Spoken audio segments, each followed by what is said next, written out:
used as a main character or supporting character. So one of the coolest things we haven't talked about with using fresh garlic cloves is how you can completely change how it tastes depending on how you cook it.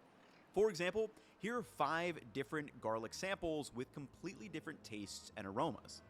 First, we have raw garlic, which we know has a sharp garlic aroma and pungent bite. Secondly, freshly sauteed garlic has a medium garlicky aroma, no pungent bite, and actually starts to become slightly sweet. Third, we have toasted garlic slices.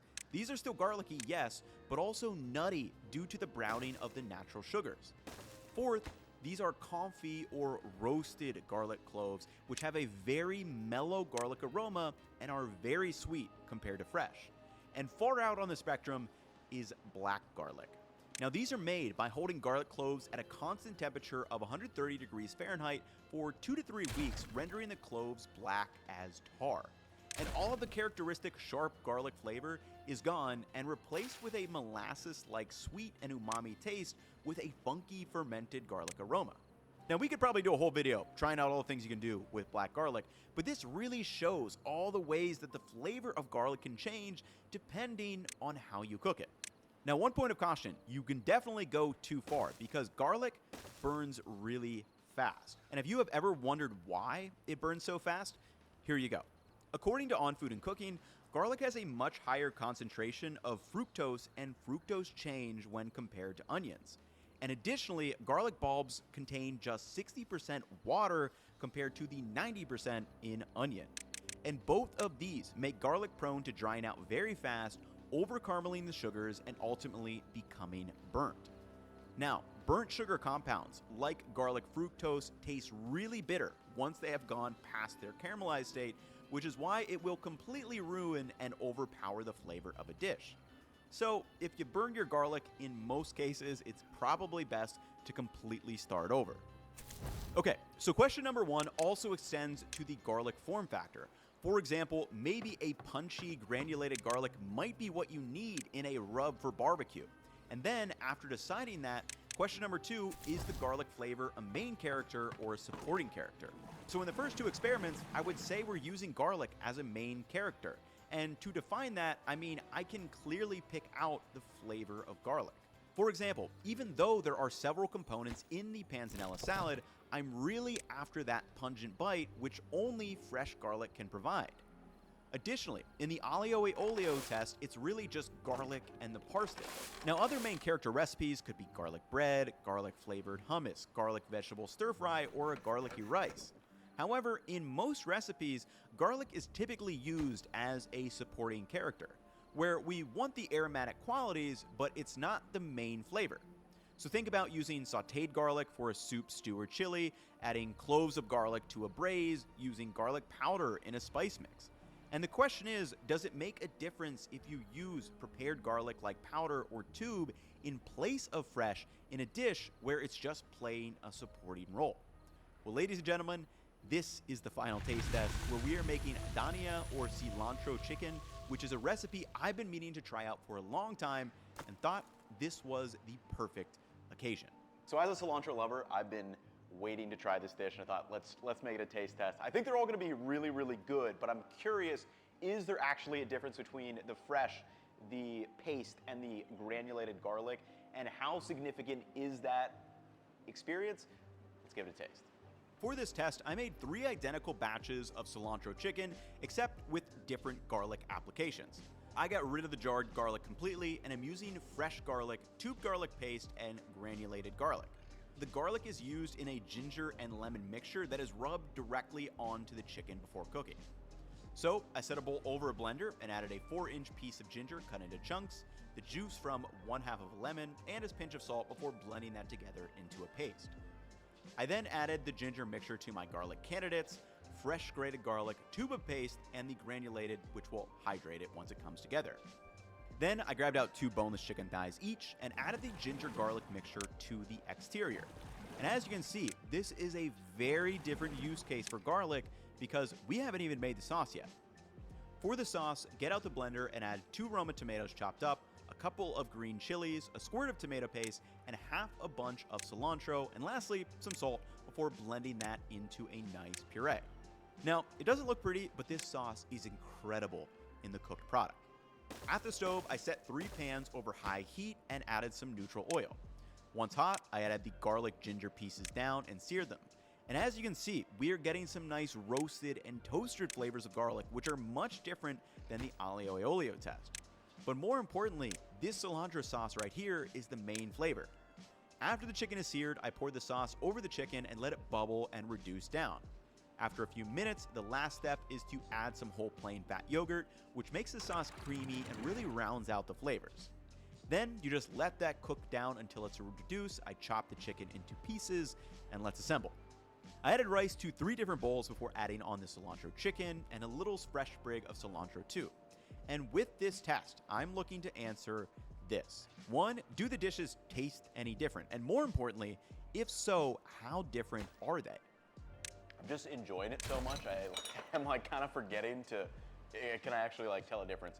So right off the bat, this dish just tastes really good. However, when I got to the second one, I did notice a difference in the flavor. This one maybe tastes a little bit more vibrant and fresh a little bit. A lot of flavors going on in this. It's just really good. Yeah, I think number 2 is more sour than number 1. Ultimately, after tasting all 3, they taste great, but I am able to pick up on the difference in bowl number 2. Man, they're all really good. 2 though, like pops a little bit more and more vibrant than 1 and 2. Like all 3 of them are so good though. Like I don't feel like I'm missing anything in my enjoyment of these. But number 2, I think maybe that's the paste, because I think the paste does have that sour quality to it. But honestly, I don't feel like I'm missing like anything or it's like off the charts different. So I'm pretty curious to see like what these are. Number 1 was the paste. Number 2, the fresh. So this, I did like this one the best. And then number 3, granulated. So this is pretty interesting. Number 2, I liked the most. It was the fresh garlic. And it was kind of like fresher, brighter, sour. Maybe I wasn't identifying that correctly. I don't know. But there was a quality and number 2 that I picked out differently than kind of 1 and 3. That being said, I don't feel like I'm missing the garlic, the fresh garlic with any of these. There are so many other components and ingredients in this dish that it's not gonna make or break the dish, whereas like fresh cilantro versus dried cilantro, that's gonna make or break this dish. So here's my ultimate conclusion from this test. Just because it tastes different does not mean the others are bad. Remember, garlic's playing a supporting role here. Did the fresh garlic make the best dish to my taste? Yes, but just because it tastes different does not mean it's bad. It's playing that supporting role, and obviously you don't typically taste things side by side like this. So if someone served me these bowls and didn't tell me what they changed, I would never go, oh, the garlic is different. However, with experiments 1 and 2, I probably would be able to pick out that difference. In the panzanella, the fresh garlic was the only one with the pungent tingly bite, and in the aglio e olio, I've only made it with fresh garlic before, so that's what I'm used to, making the granulated taste almost artificial. So to wrap this video up, based on all that we have learned, let's answer this. Is there actually a substitute for fresh garlic? To answer the question plainly, I don't think there really is a substitute for fresh garlic. Just think about everything it can do. First, it's the only option if you want that pungent sting. You can control the intensity of raw garlic depending on how you prepare it. You can completely change the flavor of it depending on how you cook it. It naturally lasts a long time in its papery protective layer, and it's really cheap. I mean, removing the skin isn't this huge inconvenience that those jarred garlic infomercials may want you to believe. That being said, we also learned that granulated garlic or garlic paste can definitely have a place in dishes where you're not relying on garlic as the main character. Anyway, I think this is the longest video we've ever done, and it was definitely a team effort. Spencer, my editor, did a ton of work pulling this whole edit together, and then Keith, who writes our newsletter, also helped me a ton with the research and kind of helping me piece together this entire script. Also, thank you to Graza for sponsoring this video. That link is down below. And if you guys want more videos like this, I am happy to do them. I find them really fun. They do take a lot more work, but yes, they are very fun. So let me know down in the comments. Anyway, that will wrap it up for me. Hopefully you have learned everything you could possibly want to know about garlic, and I will catch you all in the next one. Peace, y'all.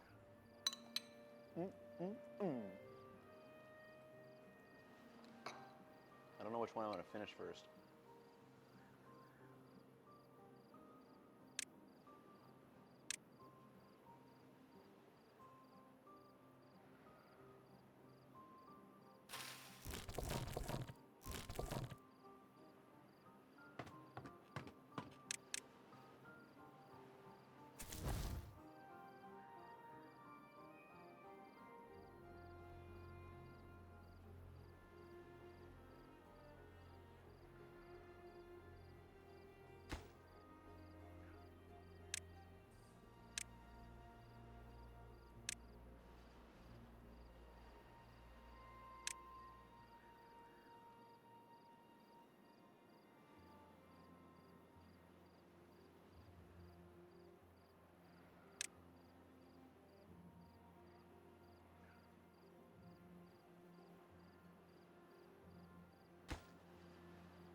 Very money.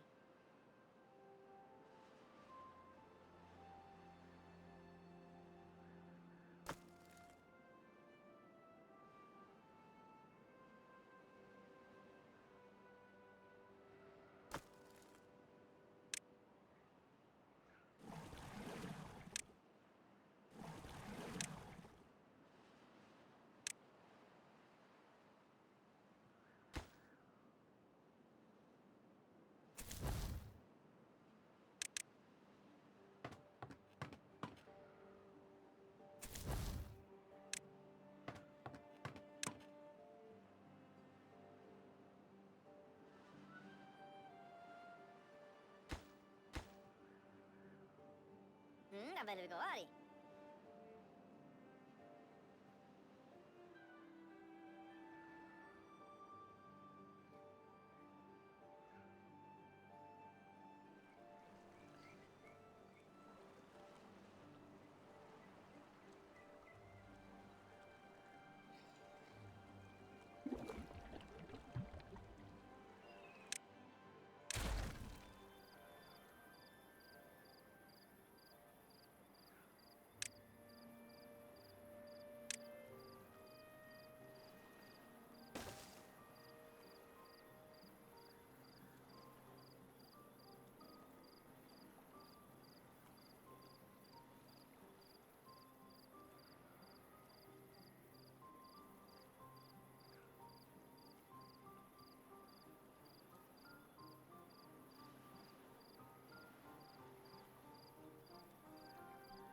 In this video, we are doing a deep dive into the steak's hierarchy of needs. It's packed with graphics, helpful information, and interesting taste test.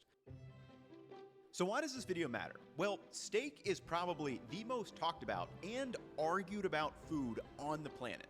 And the problem is, most books, videos, or articles will tell you what to do instead of why and how it works. For example, the most common steak question of all time is, how would you like your steak cooked, usually referring to the doneness such as rare, medium rare, or well done. But what if I told you the more important question that you should be asking yourself at home is, how would you like your steak to smell? And I can prove it. Here are the cross sections of two steaks. One is cooked to medium rare and the other is cooked well done. Which one do you think tastes better? Well, if you like medium rare, most people would assume it's the steak on the left. But it's actually the well done steak that has way more flavor, specifically because it smells better. Now, how can that be? Well, I've been withholding some information. If we take a look at this top-down view, you can see the well-done steak has a beautifully brown crust, and this is where basically 90% of what we know as the flavor of steak comes from. There has been an overfocus on the internal temperature or color of steak, which yes, is important, but if it's lacking the context of the whole pyramid, it would be comical if someone plopped that 130-degree steak in front of you and said, well, you asked for it medium rare. So, as you can guess, the goal of this video is not to answer how do you make the perfect steak, because one, these needs can be achieved through hundreds of cooking methods. You can cook a great steak in a cold pan, a hot pan, a water bath, on the grill, or with a blowtorch. Will there be some differences? Yes, and we'll talk about those, but a theoretically perfect steak is really up to you, your personal preference, and lifestyle. So instead, the goal of this video is to answer, what are the 4 fundamental components that all great steaks have? So as we watch, digest the information and ask yourself, what does my perfect steak look like? And that steak will probably change.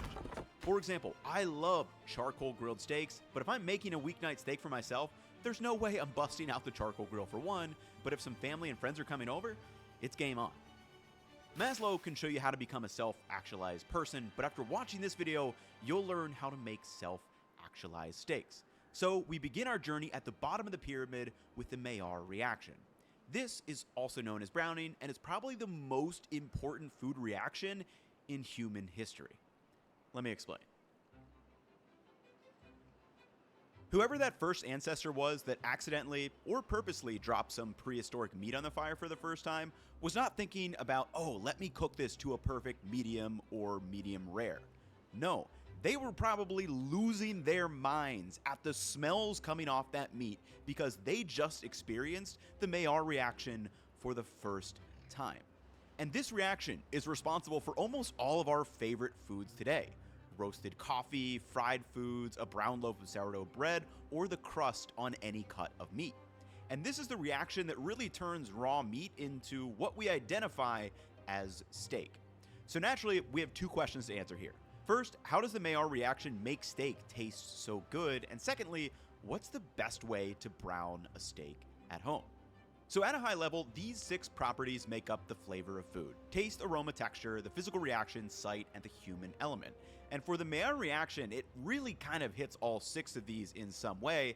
However, it's primarily responsible for creating new complex aromas. Remember, there are only 5 tastes: sweet, sour, salty, bitter, and umami. And most of the complexity in food we eat, steak included, is actually due to its aroma or smell. And this is why the sous vide steak from earlier pales in comparison to the flavor of the well-done steak that has nice exterior browning. And as noted in On Food and Cooking, roasted, broiled, and fried meats develop a crust that is much more intensely flavored because the meat surface dries out and gets hot enough to trigger the Maillard or browning reactions. And these meat aromas generated in the reaction are generally small rings of carbon atoms with additions of nitrogen, oxygen, and sulfur. And in fact, several hundred aromatic compounds have been found in roasted meats. So, from an aroma perspective, the Maillard reaction creates hundreds of new aroma compounds, leading to those complex smells. And specifically, here's a list of an example of some of those aroma compounds that are created in different foods where the Maillard reaction occurs. Now, it also has an impact on some of these other areas. From a taste perspective, the Maillard reaction can change amino acid compositions in a way that also creates new taste, such as concentrating umami, which is what many of us identify as savory. From a texture perspective, because the Maillard reaction usually happens at temperatures that evaporate water and dehydrate the surface of food, it often also results in a crispy texture. For sight, the browning obviously changes the color of the surface of foods, and as humans, we've come to associate that brown color of the Maillard reaction with especially tasty foods. It's kind of built in our DNA. Now, we need to do a mega video in 2024 going through the Maillard reaction and how it works in all types of different foods, but for purposes of this video with steak, here's what to keep in mind. Primarily, it's all about the aroma and new smells that this Maillard reaction creates, but there are some secondary characteristics that it is impacting as well. Okay, so now we know why it makes our food taste better, but now let's cover what's the best way to brown a steak at home. And the best way to brown a steak at home is really up to you. It can be done in the oven, it can be done in the pan, over an open flame, or any number of ways. What's more important to understand is how the Maillard reaction works from a food science perspective. Like, what are the important temperatures, what are the relevant molecules, and does it change based on time? So, let's do just that. As noted in On Food and Cooking, the sequence begins with the reaction of a carbohydrate molecule and an amino acid. And an unstable intermediate structure is formed, and this then undergoes further changes, producing hundreds of different byproducts, and these byproducts are those aroma molecules we just talked about.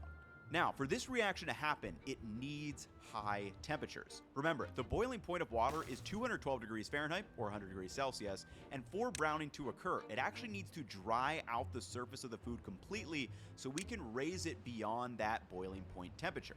The Maillard reaction starts to become noticeable at around 250 degrees Fahrenheit and then happens rapidly at temperatures between the 325 to 375 degree Fahrenheit range. This means it's going to occur most in hot and fast cooking techniques like searing, broiling, or grilling. And this is the reason why we generally sear our short ribs before dropping them into the braising liquid. If we just put the raw meat into that liquid, it would never raise beyond that 212 degrees, and browning would never happen. We would have no intensely flavored meats. Now, what's important to keep in mind here is that the Maillard reaction is a function of both temperature and time. So the longer something browns or the higher temperature, the aromas created can be different. For example, you could have a lightly browned steak all the way up to one that is almost burnt. Now, if you want to see a video where we test what is the best way to brown a steak, let me know. Because as you can imagine, we could test all sorts of things. Like, is there a difference in browning when starting in a cold pan versus a hot pan? What about a wet brine versus a dry brine steak? Or how about a flame torch versus a gas grill? Now, with all those questions, there are other elements of the steak hierarchy in play there, so it's time to move on. But first, here are the big picture items when it comes to the Maillard reaction. First, why is it important? As we discussed, the Maillard reaction is arguably what creates the tastiest food in the world, like roasted coffee, golden brown baked bread, and seared meats. And foods that undergo the Maillard reaction are more intensely flavored. Second, how does the Maillard reaction make steak taste better? And actually, the Maillard reaction generates new aromas, so it makes our steak smell better. Meat aromas generated by this reaction are going to have that roasted character. Now, secondarily, it can concentrate tastes such as umami, and those other things come into play, like the texture of the crust, the look of it from the sight, and just the human element from getting that nice brown food. And lastly, what's the procedure of cooking at home? First, minimize the surface moisture on the steak. Secondly, utilize a cooking fat for efficient heat transfer. And lastly, heat the surface temperature of the steak to at least 325 to 370 degrees Fahrenheit, where again, that Maillard reaction is going to rapidly occur. And I would highly recommend trying a slice of steak that has not been browned, and you will instantly understand why the Maillard reaction is so important. That being said, if our entire steak was just flavorful crust, it would be good, sure. But what makes it special is when that flavorful crust is contrasted with a juicy interior. And this brings us to need number 2, internal temperature. Now, before we dive into the experiments, let me tell you about today's sponsor, Porter Road, who provided the beef for our tests. Porter Road is an online butcher shop that delivers quality cuts of dry-aged beef, chicken, and pork directly to your door. And what I love most about Porter Road is the variety. They hand cut each steak from the entire animal to produce cuts you won't find at the grocery store. So if you're feeling adventurous, you can get a hard steak, beef liver, or even beef cheeks. They have all the classics too, though. In this video, you'll see me using the New York strips and the petite Denver steaks, as well as an inside skirt steak. And Porter Road works with local farmers who raise animals the right way, on the pasture with no added hormones or antibiotics. So, to get 15% off your first order, head to the link below, pick out some cuts, and the promotion will apply automatically. And thank you again, Porter Road, for providing the steaks for this video.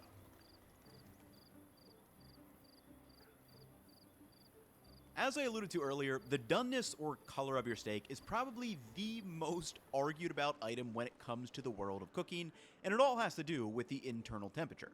And I'll say it, we need to stop obsessing and arguing about the color of other people's steaks on the internet. If you go to a reel, short, or TikTok video about steak, I guarantee someone will say it's undercooked, perfectly cooked, or overcooked. And to prove this, I decided to run a fun experiment on my Instagram. So I posted a story with the same slice of steak and asked two questions. One, what is the doneness of the steak? And two, what temperature was the steak cooked to? Over 10,000 people voted in each poll, and guess what? Most people got it wrong.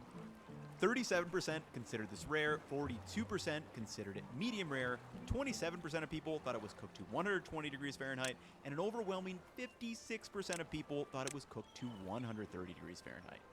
Just 15% of people guessed correctly on the temperature because this steak was sous vide exactly to 140 degrees Fahrenheit, which most people would consider to be medium or at the very least on the far end of medium rare. Now, I do have to come clean here. I set my followers up for failure with this test. I had a hypothesis that most people would select the lower side of both doneness and temperature based on this photo, and I was correct. So what did I do? Well, there's no funny business going on here. It's a normal photo, normal steak, no color correction of anything, and I did cook it to 140 degrees. What I did do was choose the most confusing temperature that you can cook a steak to for this test, which may make you wonder, why is 140 degrees the most confusing temperature? Well, it all has to do with the myoglobin pigment in the meat, and you'll understand exactly why after we go this temperature chart that I put together. From raw to blue to rare, medium, medium well, and well done, these are generally the ranges of doneness most people are familiar with. And obviously, the question is, what's the best way to achieve this doneness? And regardless of the cooking method you use, a good thermometer should be by your side or a sous vide set to a specific temperature, and you'll be good to go. But have you ever wondered how and why do the texture and color change for each doneness? Like, from a food science perspective, what's going on? As noted in On Food and Cooking, there are kind of 4 key processes happening to steak at various temperatures, all in parallel. First, you may wonder, why does the texture of steak get firmer as it increases in temperature? Well, the protein fibers that make up the meat start to unfold around 100 degrees Fahrenheit before that myosin denatures, and then it begins to coagulate at 130 all the way up to 140 and beyond. And this is why a rare steak is still kind of mushy and soft compared to a little bit more structurally intact medium rare and medium well steaks. Second, you may wonder, why does the steak lose its juices? Well, as those protein fibers tighten, the protein-bound water in the steak is then released into the cells, and this water begins to accumulate. As that temperature continues to go up, the proteins start getting tighter and tighter. That water will escape and is squeezed out. However, water is just half of the equation of the beef juices. Remember, a steak is around 60% water. It's also around 20% fat. So our third process is that beef fat starts to melt for most steaks at around 104 to 120 degrees Fahrenheit. However, as we learned in the Wagyu steak video, it can be as low as 77 degrees Fahrenheit. Also, keep in mind here that different cuts of meat have different amounts of fat. So a ribeye cooked to medium, medium well, or maybe even well done will be more juicy compared to a leaner cut like a flake steak. Lastly, why does our steak change color? Well, it's the myoglobin pigment that primarily makes our steak look red when raw, and this pigment remains normal from raw all the way up to 140 degrees Fahrenheit.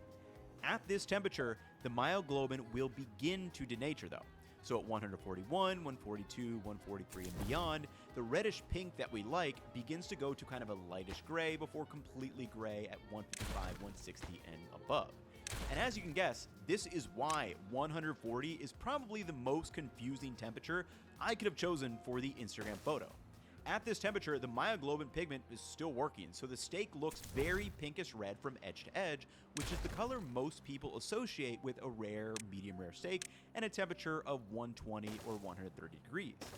Additionally, it's still plenty juicy at this stage and actually doesn't look as different compared to a 130 degree steak, even though it is 10 degrees less. Now, you can make your own observations as you please, but here are two of my key takeaways for this section. One, blue and truly rare steak are much closer in texture to a fully raw steak. At these temperatures, the meat fibers are very soft instead of firm, as it's barely above our body temperature of 98.6. So once cut up, these slices will go cold very fast unless you eat them immediately, and lastly, very little, if any, of that fat will actually have melted in the inside. My second key takeaway is that medium rare to medium well done are much closer in texture and flavor to each other than you would think. Since those fibers start to coagulate at 130 degrees, this is really what gives the structure and nice chew to a steak. Additionally, more fat will have melted, and as we learned, the color can be quite deceptive depending on exactly what temperature it was cooked to. Now, I would definitely recommend cooking a steak to various temperatures and trying them side by side because it really is quite fascinating. Now, up to this point, you've been seeing steaks where basically edge to edge they were the same doneness. But have you ever seen an unevenly cooked steak like this? So this is a steak I only cooked on one side the entire time with no flipping. And because of that, it kind of has this entire range of doneness. The surface is browned, of course, and then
just inside it's completely gray, meaning it must have gotten above that 140 degree number.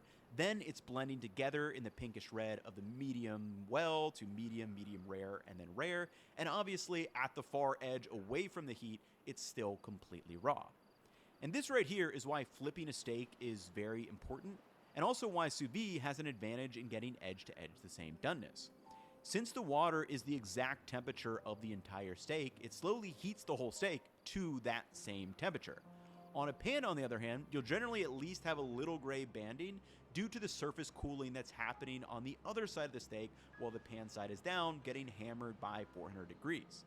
Now, the whole point of this video is so you can understand the levers and pull on them as you please. Sometimes I sous vide steak, maybe you could test a cold pan versus a hot pan, flipping a steak once versus flipping multiple times, or try torching your steak after it's done. Does the edge-to-edge pinkness look really pretty? Yes, but is there going to be a massive difference here? Probably not as much as your eyes would tell you.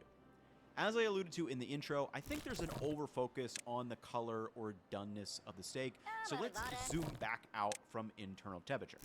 It's an important piece of the hierarchy, but remember, it's pointless if it doesn't have that flavorful crust via the Maillard reaction. And additionally, we're still missing another big piece of the puzzle. So let's talk about how salt makes our steaks taste mouthwateringly delicious. Of course, salt is in our steak hierarchy of needs, and it should be top of mind anytime we cook, but specifically for steak, there's a couple of key roles it plays. So why is salt so important? Well, first and most importantly, salt amplifies the taste of the steak. It basically acts as a boon to that delicious Maillard browning and the internal juiciness we have created. Additionally, well-seasoned food activates the saliva in our mouth, so all else being equal, a well-salted piece of steak will be made juicier, not only by the liquid in the steak itself, but also by the saliva released in our mouth when we eat it. So if you have a well-done steak, assuming it's been seasoned correctly, you're able to get some juices from the saliva in your mouth. And simply put, a salted steak increases the pleasure we feel when eating steak. Now secondly, salt can have a small effect on the texture depending on when it is applied. And the natural question here is, what's the best way to salt your steak? And it's easy to get confused with all the different ways that you can potentially add salt to your steak. For example, should you dry brine it or wet brine it? Should you salt it right before cooking, 1 hour before cooking, or what about a whole day ahead of time? And I'm going to simplify it with a general rule in a second, but first you may be wondering, how much of a difference does the timing actually make? It's a couple of years old now, but in this video, I tested this exact question with 4 different steaks. I added salt 18 hours ahead, 2 hours ahead, right before cooking, and added no salt until it was after done cooking. Now, you can watch that clip to learn more, but there were 2 interesting observations here. First, the steaks that were salted ahead of time did retain more moisture, but only by a couple of grams on my spreadsheet. When it came to actually tasting them, they were all cooked to 130 degrees Fahrenheit and were plenty juicy. While the salt can help a bit, the juiciness of your steak is determined much more by its internal temperature that we just talked about. The second observation though, the steaks salted ahead of time were evenly seasoned throughout the entire steak, the bottom, the middle, and back to the top. And it's kind of weird, but I did this test where I cut off the crust of each steak and just tasted the internal meat. And the one where I added salt before and after cooking wasn't seasoned at all because the salt didn't have time to diffuse into the steaks. And this is one of the benefits of salting ahead of time. Salt will diffuse away from areas of high concentration on the exterior into the middle surrounding solution of our steak. That being said, does this mean you should always salt your steak ahead of time? Well, no, the bigger mistake here would not be adding salt at all. Some people salt steaks ahead of time and then add some flaky salt after for a bit of hit and crunchy texture. And really, these are the 3 questions you should be asking yourself every time you cook a steak. 1, what salt source am I using? 2, how much salt am I adding? And 3, when am I adding the salt? And here's my general rule when it comes to salting steaks. The big picture is add salt at some point. And secondarily, if time permits, dry brine 1 hour ahead of time. Why? Well, the salt will diffuse into the center of the meat, and additionally, that dry brining will dry out the surface of the steak, which, as we learned earlier with the Maillard reaction, minimizing the surface moisture will allow us to achieve those required temperatures for the browning to happen. Okay, so now we move to the top of the hierarchy with added aromas, and this is really where you can start to play with the smell of your steak.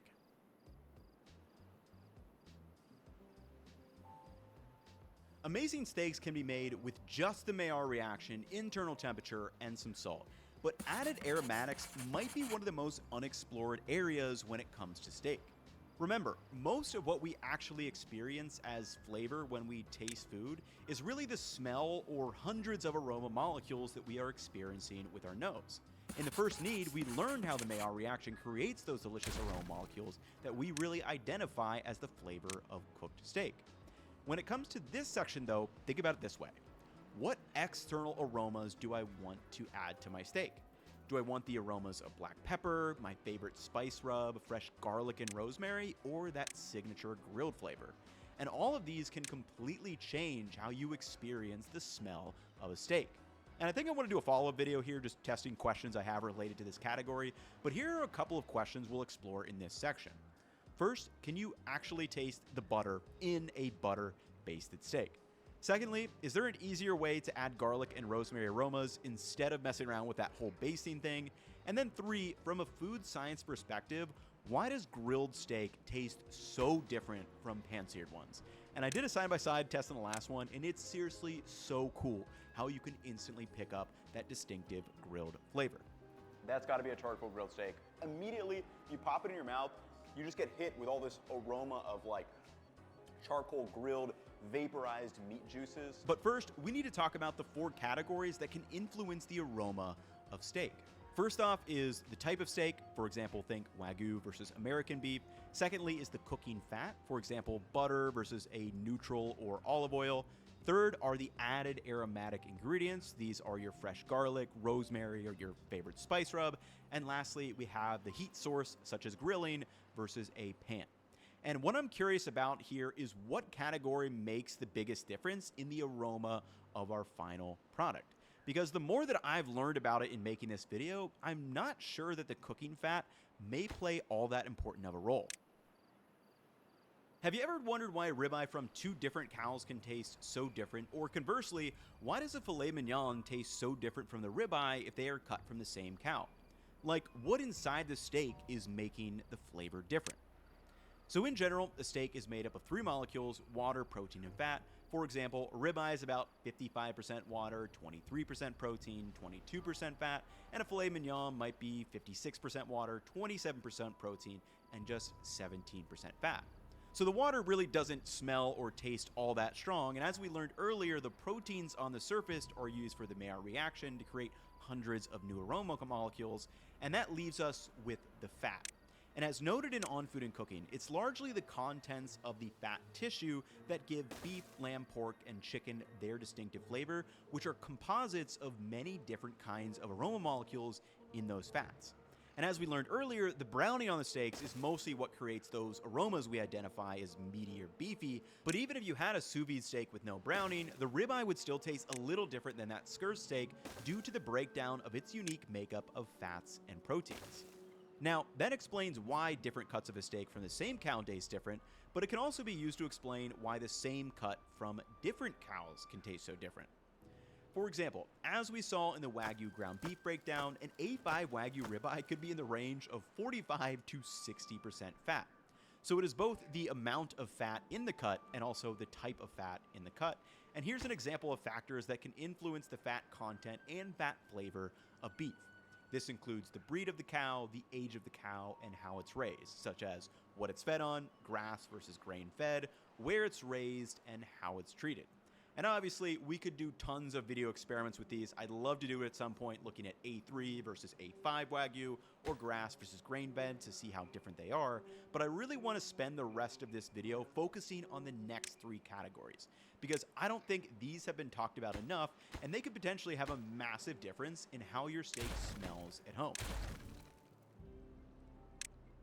Okay, so we just learned how different types of steak fats can taste different, and something I've always wanted to know is, can you taste the difference between a butter-basted and a neutral oil-basted steak? Now, Chris Young released a video testing if basting speeds cooking, cooks steaks more evenly, keeps meat juicy, and adds flavor. And ultimately, he found the answer was no for all 4 questions. Now, those first 3 questions really have to do with the internal temperature, or need number 2 in our hierarchy, but the flavor is really where those additional aromas are created. And the question I want to explore is this: is the aroma added by 1, the brown butter itself, 2, increased Maillard browning on the steak, or 3, a combination of both? Now, I had already planned on doing this test for my video, so let's see if I reach the same conclusion as Chris. For this test, I salted and brined a ribeye in the fridge for 2 hours, then I sliced it in half before browning each side and butter basting one of them. So the first question here is visual. Did the butter basted steak brown better on the exterior? And to that, I would say no. I mean, we have great coverage on both sides, and you can definitely baste the steak with any type of cooking fat or not at all. So now the question is, does the brown butter basted steak smell better, and am I able to pick that up side by side? So I poured over the fat from the pan on each steak before slicing them in, and again, I have no added aromatics here. The only difference is that one was basted in butter and the other was just neutral peanut oil. Let's taste test. Okay, so test number 1, I've got 2 that were butter basted and then 2 that were not butter basted, just using plain peanut oil. As far as browning goes, I was able to brown them up really, really well. They all look really, really good. Now is where we need to ask the questions, can you actually really taste the difference in that butter flavor? So let's blindfold up, take one away, and see what we find out. Okay, let's take this one away. Okay, let's hop into number 1. Number one, really good steak. No comments yet, just really good steak. Number two, I think that one may have been a little bit more beefy. Let's go to number three though.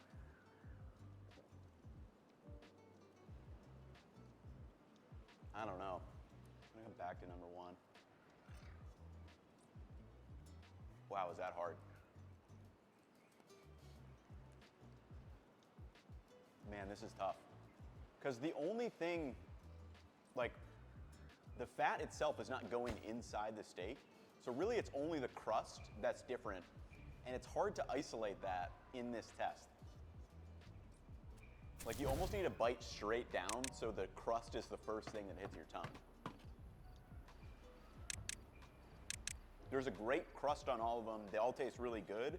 I don't really have a good guess at all. I don't have an inclination, so like it's not even worth trying to guess here. I'm just kind of curious to see which one these are. Okay, so I ended up with 2 butters and 1 non-butter, just the peanut oil. And yeah, it was, like, it's so hard to tell. I guess I needed to almost take 2 end pieces.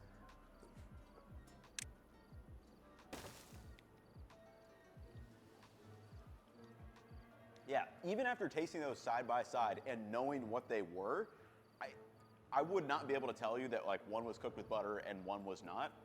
I think what we would have had to do is really cut them after and then put the butter on, because in this case, I'm really struggling to tell a difference here. Now, to me, this really proves just how powerful the Maillard reaction is in creating most of what we experience as the aroma flavor of steak. However, what if you did want that aroma of the fat itself? Would you be able to tell a difference if you pour the fat directly over the steak after it has been sliced?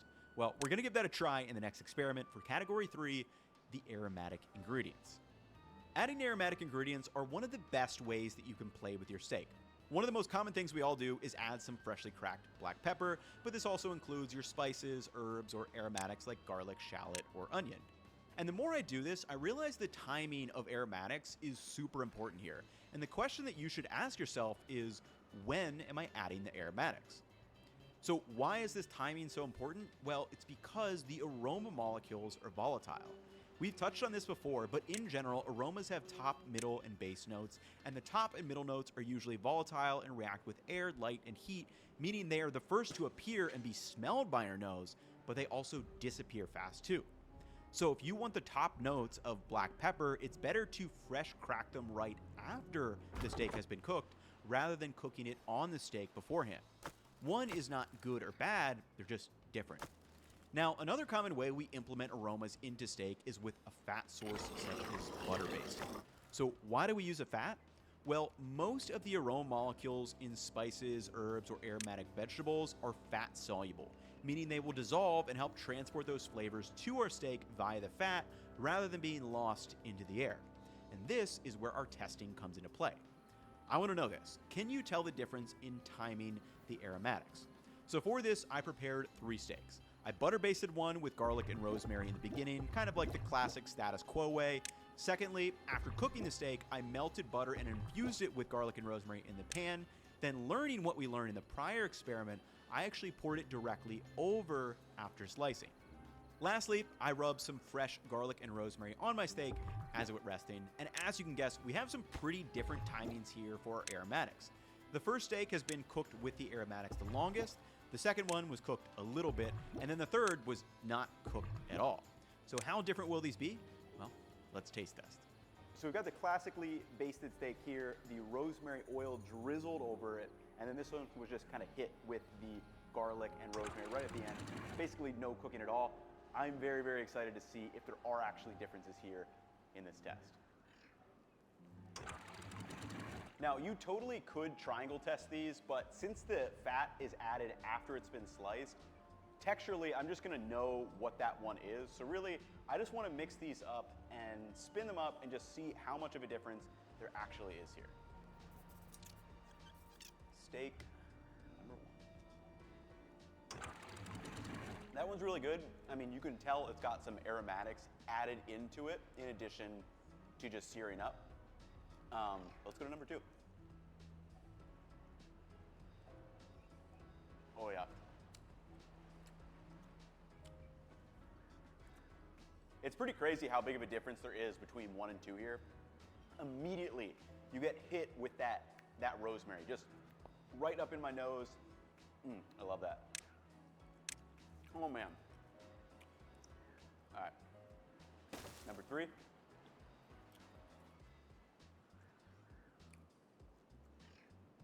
Also, very aromatic. Rosemary comes through. Also, it's really on the crust that you get it. Okay, coming back to number 1. 1 is solid, there's some aromatic qualities, but it's not as distinctive and rosemary forward as 2 and 3.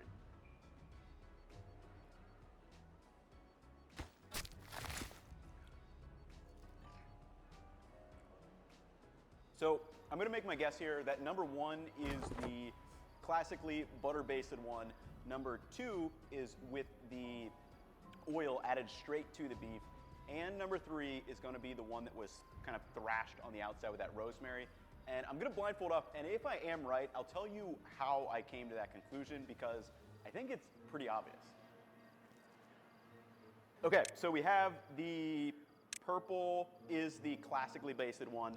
The middle had nothing. That means it was oil added. And the third one is the rosemary, the pink. Yeah, this was actually really, really cool because it really shows you how aromas work in your steak. So I was able to cheat here a little bit, which is pretty cool, to figure out which one was which. These two were definitely very aromatic, but this one was mostly, I was getting it on the exterior, which that's where we actually hit the rosemary. So what I did to easily figure this out, which one was which, I took a bite of the piece which doesn't have much of the brownie on the outside. This one still tasted like that rosemary right away, and that is because we added the oil directly to the internal piece of our steak. And then when I went to take a bite of this piece of steak, I bit in, avoided the crust completely, and I didn't really get any of that rosemary extract up in my nose. And that is just really, really cool when you think about it. So for me, this test really proves why butter basting does not really do anything at all. If you actually want to add aromatics to your steak, I would recommend putting the oil directly over the slice because this is how I was able to tell the difference between 2 and 3. So if you want to get the most out of your aromatics and actually be able to perceive them at their most optimal level, try browning them in a little bit of butter right at the end, mincing them up and pouring it over. This was a really, really cool test, and that for me just shows the power of aromas and also why traditional basting, I just don't think it's really necessary at all. You still want to do it, go ahead, but it's not for me. Lastly, I want to talk about how the heat source can affect the aroma of your steak. Now, the most obvious one here is grilled food, like what makes grilled food taste so good. And when it comes to the heat source, there are kind of 3 ways it can affect the aroma. Firstly is the rate of the Maillard reaction. For example, if you cook a steak in a water bath, the Maillard reaction will never happen, and this is why we need to sear our sous vide steaks. Or conversely, remember from earlier, the Maillard reaction can create hundreds of aroma molecules. So at different temperature ranges and times, different kinds and different concentrations of aromas may be created. And based on the steaks earlier, you can guess which one of these is going to have the most aroma. Additionally, a pan-seared steak is going to have an even brown crust, but a grilled steak will have deeply brown grilled marks. Again, these are going to smell a little bit different. Number 2 is smoke.